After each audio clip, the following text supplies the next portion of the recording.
Holy batshit, you are not going to believe what the ATF has gone and done now.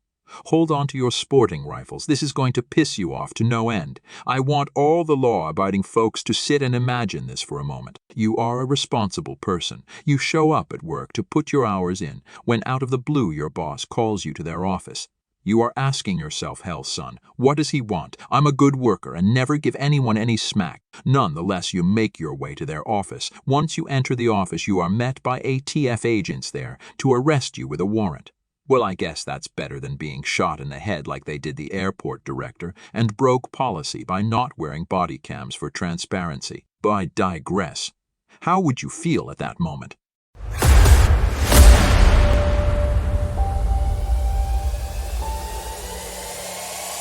This really happened to law-abiding citizen Brian Wilson.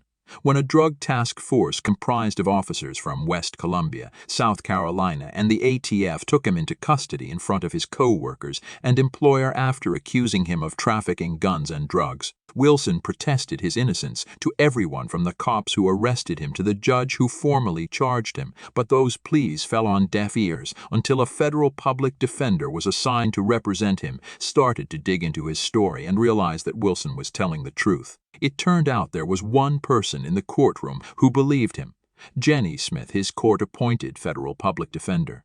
And over several hours, she convinced a federal prosecutor to double-check the arrest and see if the Bureau of Alcohol, Tobacco, Firearms, and Explosives didn't, after all, have the wrong man.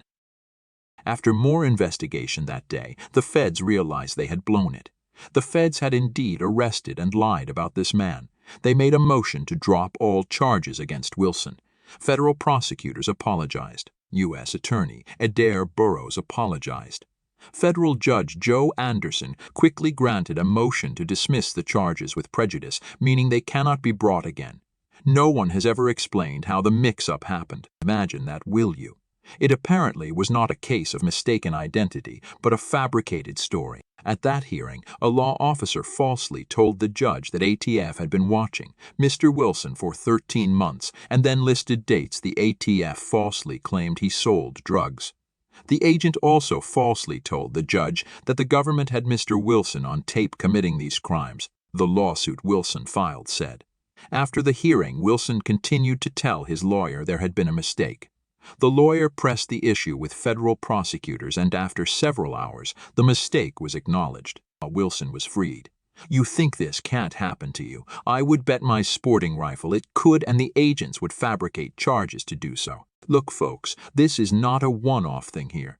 This happens to law-abiding citizens all the damn time. How much more is it going to take for people to start asking themselves the tough questions about our militarized agencies going after the law-abiding and not criminals? All you have to do is watch YouTube and see FBI going house to house asking questions about Facebook posts.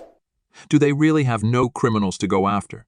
They use your tax dollars to go house to house for Facebook posts, go after law-abiding citizens and falsely arrest them, putting them in jail, making them lose their jobs, be made fun of by co-workers over a fabricated warrant. This is not the America I have come to know and love. This is not constitutional. Go grab your phones and call your Congress rep and tell them enough of this already. Thanks for stopping by. Make sure to go check out our short military videos.